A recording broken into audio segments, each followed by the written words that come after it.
Maligayang buhay mga kapatri. Ako si Ligaya Mayumi at ito ang Patriotic TV. Kapag narinig mo ang salitang bayanihan, ano ang unang pumapasok sa isip mo? Pagtulong? Pagkakaisa? Sama-samang pagkilos? Mga kapatri, alam nyo bang bago pa man dumating ang mga Kastila, may umiiral ng isang tradisyon na nakatanim na sa puso ng mga Pilipino? Ito nga ang bayanihan.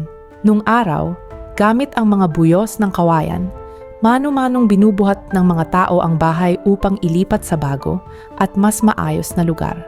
Kadalasan upang maiwasan ang baha o kapag may bagong pundar na lupain, magkakamag-anak o magkakapitbahay. Walang bayad, walang kapalit, kusang loob na pakikipagtulungan sa kapwa. Hindi lang bahay ang binubuhat, kundi ang pag-asa ng isang pamilya. Hindi ito basta pagtutulungan lamang. Ang bayanihan ay simbolo ng malasakit, pagkakaisa at pakikipagkapwa.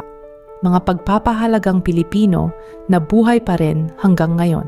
Sa makabagong panahon, nakikita pa rin natin ang bayanihan sa community feeding programs, disaster response teams, at mga volunteer na handang tumulong kahit sila mismo ay may pinagdadaanan. Pinatutunayan nito na ang tunay na pagmamahal sa kapwa ay hindi nasusukat sa salita, kundi sa gawa. Isang tradisyong nag-ugat sa ating kultura. Patunay na kahit sa modernong panahon, ang Pilipino ay may puso at malasakit sa kapwa. Mga kapatri, kung naniniwala ka sa diwa ng bayanihan, i-like at i-follow ang Patriotic TV. I-share ang kwentong ito upang ipaalala sa bawat Pilipino na ang lakas ng bayan ay nagmumula sa pagkakaisa. Ako si Ligaya Mayumi. Sa kabila ng ating mga pagsubok, hangad kong maging maligaya ang buhay nating mga Pilipino.